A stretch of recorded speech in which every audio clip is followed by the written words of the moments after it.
Assalamualaikum warahmatullahi wabarakatuh. Kita lanjutkan lagi kajian kita yang ini adalah sebuah serial kristologi Qur'ani yang ini diuraikan oleh Haji Simon Aliasir dengan judul Arti Teologis Kemerdekaan Indonesia.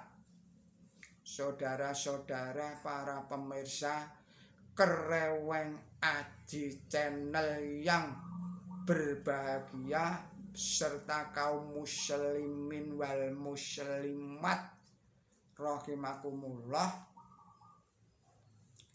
Assalamualaikum warahmatullahi wabarakatuh.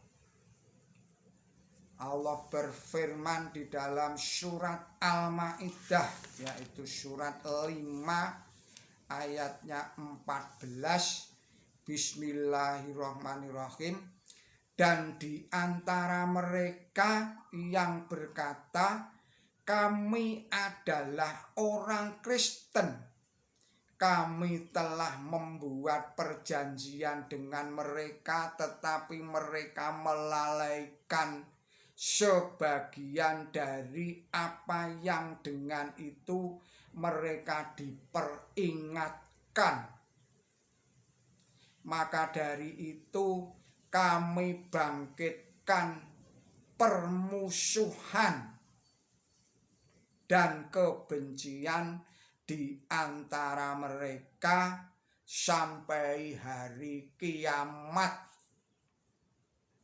Quran suci surat 5 surat Al-Maidah ayatnya 14. Jago perkelahian dan perpecahan yang dimaksud sebagian dari apa yang dengan itu mereka diperingatkan ialah nubuat tentang kedatangan Nabi suci Muhammad Sallallahu Alaihi Wasallam dan agama Islam yang di dalam Injil disebut sebagai kerajaan, disebut sebagai kerajaan surga atau kerajaan Allah.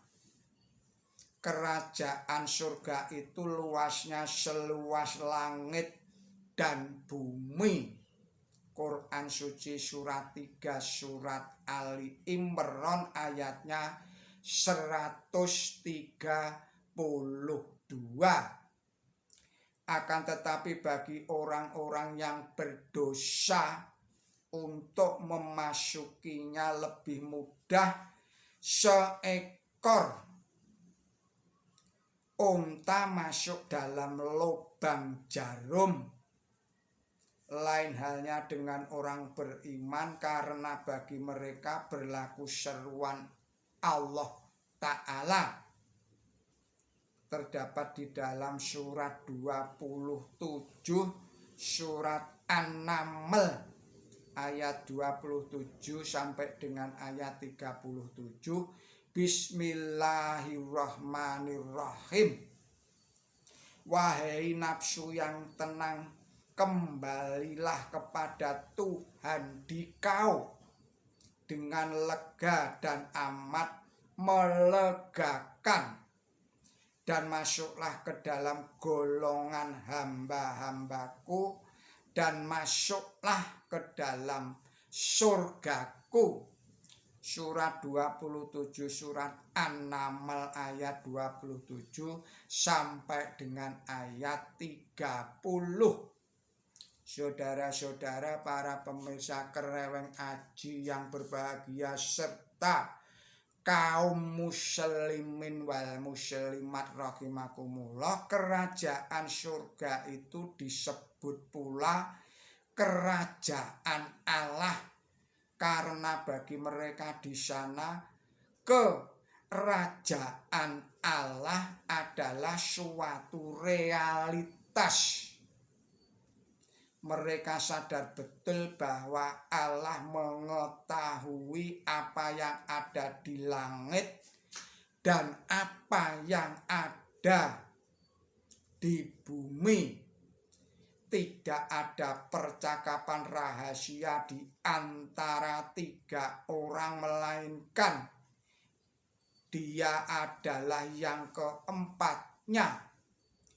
Dan tidak pula antara orang lima, melainkan Dia adalah yang keenamnya. Dan tidak pula lebih sedikit daripada itu, dan tidak pula lebih banyak daripada itu, melainkan Ia menyertai mereka dimanapun mereka berada. Surat 58, yaitu surat Al-Hadid. Surat 58 surat Al-Hadid ayatnya 7. Jadi kerajaan itu tanpa batas-batas geografis, tanpa batas-batas wilayah, sebagaimana kerajaan duniawi ini sifatnya adalah ruhaniyah, berupa kesadaran yang bersemayam di dalam hati setiap insan yang dzikrullah, ingat kepada Allah. Mereka ingat kepada Allah baik pada waktu berdiri maupun pada waktu duduk, bahkan pada waktu berbaring. Kondisi semacam ini hanya bisa diperoleh jika seseorang menyambut seruan seorang penyeru yang menyeru kepada iman.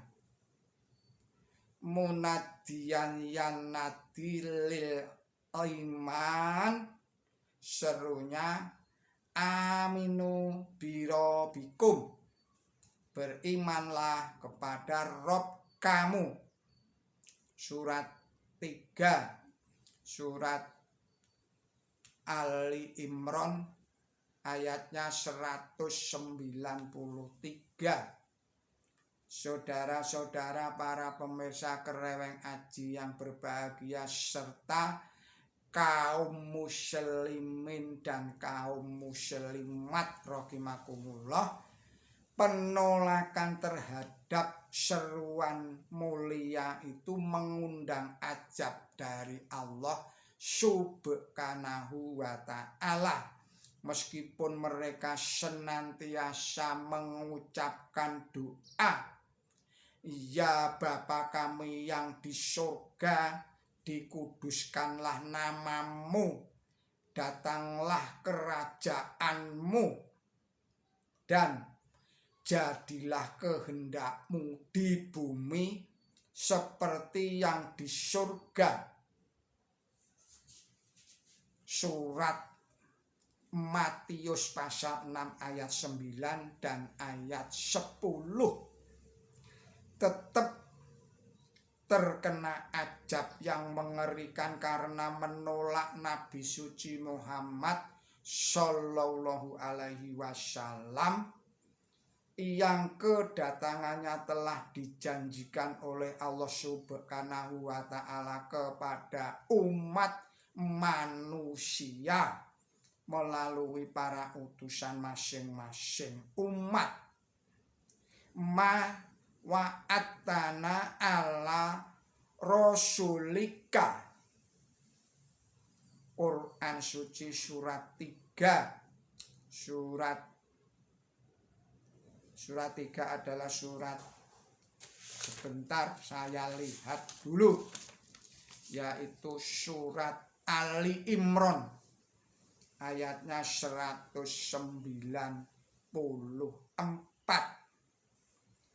Ajab Allah subhanahu wa ta'ala kepada mereka itu berupa rasa permusuhan dan rasa kebencian terhadap sesama mereka.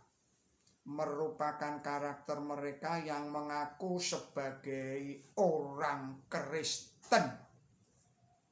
Dr. Karel A. Stenbrink dalam bukunya Perkembangan Teologi dalam Dunia Kristen Modern mengungkapkan bahwa umat Kristen itu merupakan jago perkelahian dan perpecahan.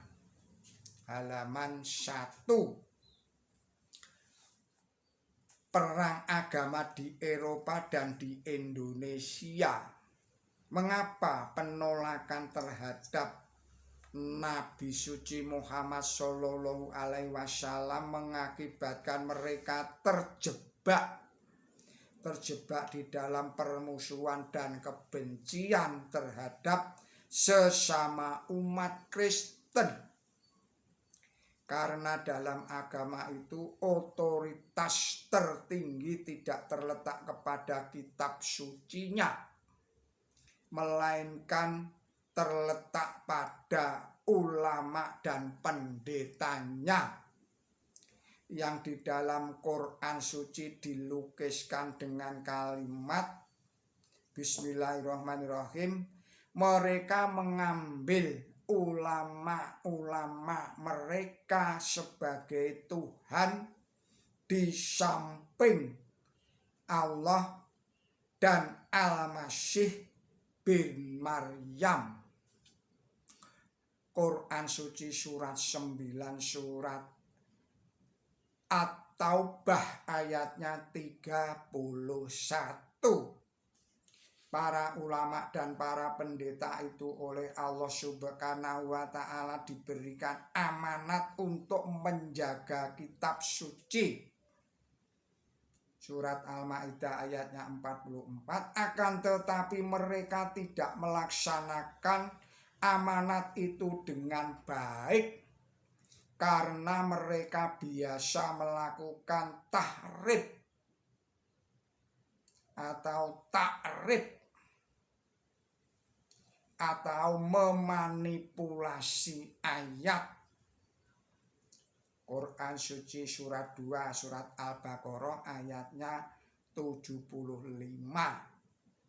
dengan cara mengintervensi atau menginterpolasi suatu ayat. Ayat-ayat distorsi ini dijadikan justifikasi interpretasi para ulama dan para pendeta yang oleh para umatnya dipertuhankan tadi itu, sehingga apa yang disampaikannya dianggap sebagai firman Tuhan yang maha kuasa atau berasal dari Allah Subhanahu wa Ta'ala. Sebagai contoh misalnya penjualan surat Aflat oleh Paus pada abad ke-16 telah menampilkan Martin Luther melakukan protes di Wittenberg, Jerman. Protes ini melahirkan perpecahan atau skisma baru dalam tubuh gereja yang telah berkeping-keping dalam berbagai sekte dan bidat. Hal ini akan terus-menerus berlangsung sampai sekarang ini, bahkan sampai hari kiamat nanti. Saudara-saudara, para pemirsa Kereweng Aji Channel dan para kaum muslimin wal muslimat rahimakumullah, demikianlah kita akhiri video ini dan kita sambung lagi pada video-video yang berikutnya. Mohon maaf atas segala kesalahan dan kekilapan saya di dalam menyampaikan risalah ini. Billahi taufiq wal hidayah, ihdinas siratal mustaqim. Wassalamualaikum warahmatullahi wabarakatuh.